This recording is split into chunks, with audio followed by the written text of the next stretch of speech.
நம்ம நம்ம ஒரு டாபிக் பற்றி பேசலான்னு பார்த்தா அதுங்காட்டி ஆளுங்கட்சிக்கு தெரிஞ்சிச்சா என்னான்னு தெரியல. நம்மளுடைய செந்தில் பாலாஜியோட தம்பி அவரை தேடி கரூருக்கும் மெட்ராஸுக்கும் காவல்துறை அலையுது. அவரை அரெஸ்ட் பண்ணணும். அவர் எப்போ பார்த்தாலும் எங்கன்னா போய் ஒளிஞ்சிருவார். போன திமுக ஆட்சியில் அப்படி தான் காணாமையே போயிட்டார். அப்புறம் வந்தார். இது வரைக்கும் அவரை உள்ளேயே தூக்கி வைக்க முடியல. சரி, நம்ம இந்த விஷயத்தை பற்றி பேசுவோம் அப்படின்னு நினச்சேன். அதுங்காட்டி இந்த நியூஸ் வந்துடுச்சு. என்னென்னா, ஒரே ஒரு நீங்கள் டிவிக்கே திமுகவுக்கு நாங்கள் தான் எதிரி அப்படின்னு சொல்கிறாங்கல்ல.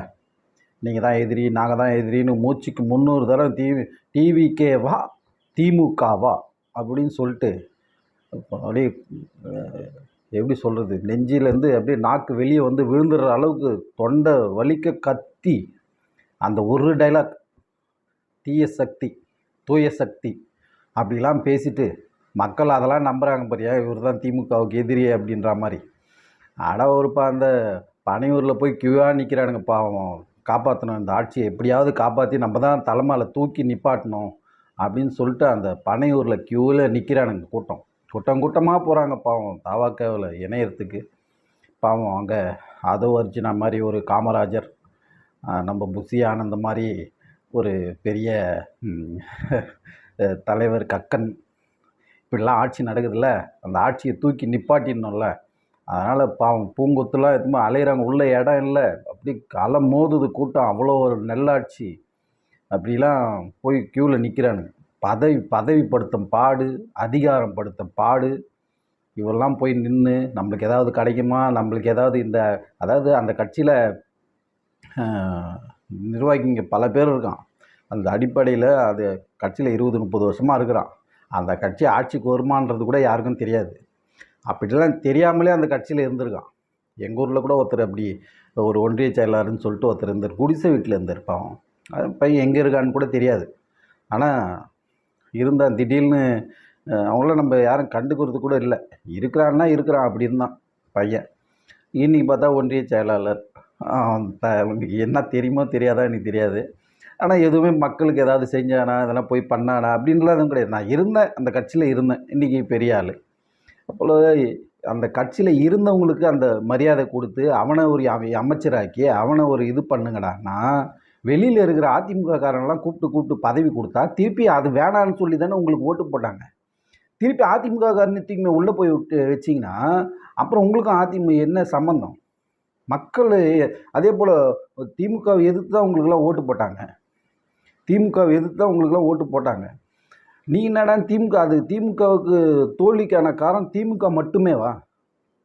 திமுக இவ்வளோ எத்தனை இடத்துல தோத்துதுறான்னா அவன் 200 இடத்துக்கு மேலே வெற்றி போடுவான் அப்படிலாம் சொன்னான்.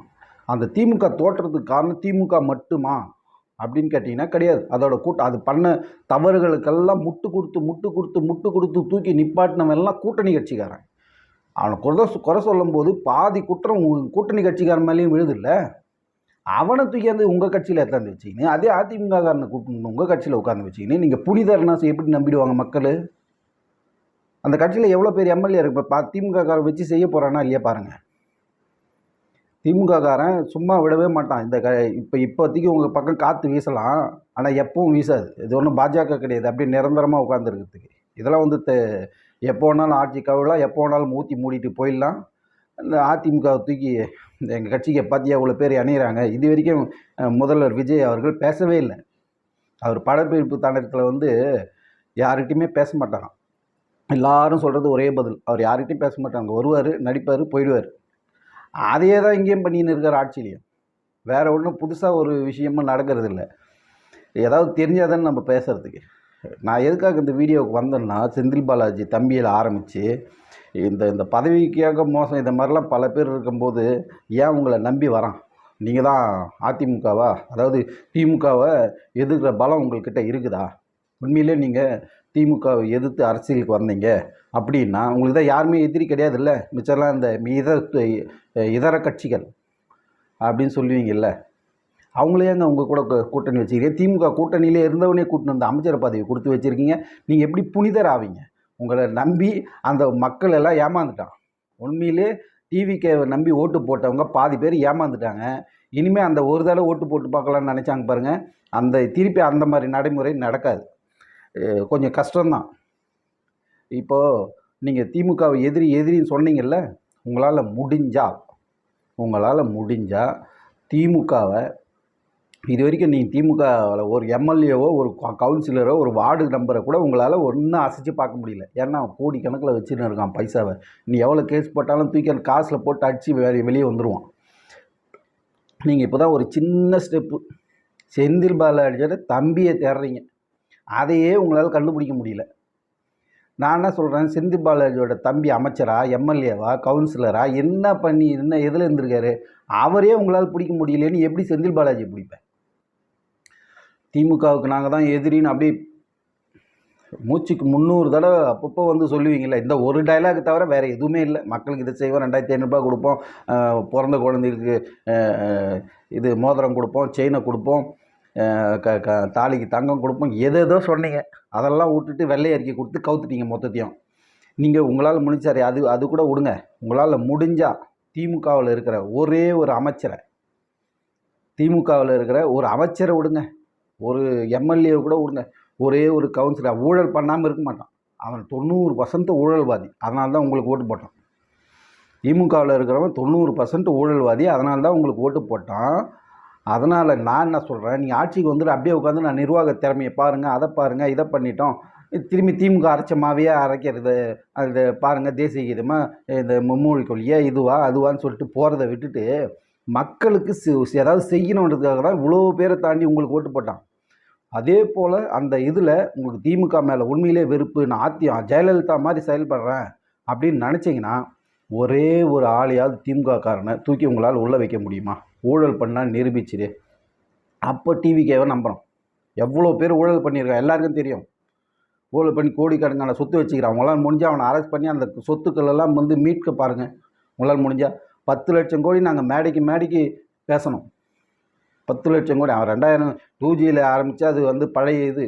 இப்போ புது இது வந்து ஊழலே கண்டுபிடிக்கும். விஞ்ஞான ஊழலில் திரடன் திமுககாரனா அதை உங்களால் கண்டே பிடிக்க முடியாது. முடிஞ்சால் உங்களுக்கு தெம்பு திராணி இருந்தால் நீங்கள் வந்து மிச்ச அரசியல் பேசுறதை விட்டுட்டு இந்த 10 லட்சம் கோடி நாங்கள் திருமண பிரச்சாரத்தெல்லாம் போய் சொல்லின்னு இருந்தோம். அதுவே கிடையாதான். 13.5 லட்சம் கோடியாம். எவ்வளோ பைசா இதுக்கு இதை வந்து எங்கே போச்சு இவ்வளோ பைசா? நீங்கள் இதை வந்து இந்த 1000 ரூபாய் கொடுக்குறாங்களே, ஒரு வீட்டுக்கும் 10,000 ரூபாய் கொடுத்தா கூட அவ்வளோ கடன் ஆகாது. இது போல் பல விஷயம் இருக்குது. ஆனால் நீங்கள் 13.5 லட்சம் கோடி ஊழல் பண்ணி அவன் வந்து கடன் வாங்கி வச்சுட்டு போயிருக்கான்டான்னா அதில் ஊழல் இவன் பாதி பெரிச்சாலி மாதிரி சாப்பிட்ருக்கான்னா அவனை உங்களால் முடிஞ்சால் திமுகவை எல்லாருமே நம்ம தாவேக அரசை எல்லாருமே பாராட்டுவாங்க. அப்படின்னா உங்களால் முடிஞ்சால் இன்னும் நிறைய பேர் பாராட்டுவாங்க. எந்த கட்சியுமே தேவையில்லை. உங்களால் முடிஞ்சால் திமுக காரனை தூக்கி உள்ளே வைங்க. உள்ளே வச்சு அவன் சொத்தெல்லாம் பறிமுதல் பண்ணுங்கள். எடுத்து போய் ஒரு குடும்பத்துக்கு எடுத்து போய் சேர்த்துருக்கான்ல, 10 ரூபாயா 20 ரூபாயா அங்கங்கே கமிஷன் கலெக்ஷனுக்கு போட்டு லஞ்சம் லாவண்யம் எல்லாத்தையும் எடுத்து ஒரு குடும்பத்தில் எடுத்து முதலீடு பண்ணி அன்றைக்கே சொன்னார்ல நிதி அமைச்சர், மதுரையை சேர்ந்தவர், திமுககாரரு, டபுள் வாட்ச், அவரே சொல்லியிருக்காரு எல்லாம் குடும்பத்தில் இவ்வளோ கோடி இப்போது அந்த ஒரு வருஷத்தில் 2 வருஷத்துலேயும் சம்பாதிச்சிட்டானுங்க இத்தனாயிரம் கோடின்னு. அந்த ஒரே ஒரு இன்ஃபர்மேஷன் போதும். உங்களால் முடிஞ்சால் தெம்பு திராணி தைரியம் தில்லு சினிமாவில் வர ஹீரோயிசம் டைலாக்லாம் பேசுகிறீங்களே அது கொஞ்சமாவது இருந்தால் திமுக காரனை தூக்கி உள்ளே வைங்க பார்க்குறான். இதுதான் என்னுடைய சேலஞ்சு. வேறு எதுவுமே என்னுடைய சேலஞ்சு கிடையாது. இதை நீங்கள் ஒன்று செஞ்சாலே மக்களுக்கு நல்லது செஞ்ச மாதிரி. இந்த ஒன்று செஞ்சிங்கன்னா எல்லா மக்களுக்கும் நல்லது செஞ்ச மாதிரி. இதுதான் உண்மை. நீங்கள் உட்காந்து உங்களை 1000 ரூபாய் ஏற்கனவே திமுக கொடுக்குற அந்த 1000 ரூபாய் கொடுக்க எக்ஸ்ட்ரா ஒரு 1500 ரூபாய் சேர்த்து கொடுக்க போகிறீங்க.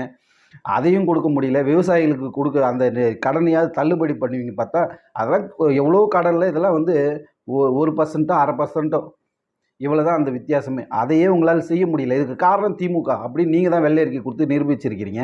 அதனால் திமுக அப்படின்னா அதில் ஊழலும் சேர்ந்து இருக்குது. நீங்கள் ஊழல்வாதிக்கு இல்லைன்னா அது மேலே உங்களால் முடிஞ்சால் அதை செய்ய பார்ப்போம். நன்றி.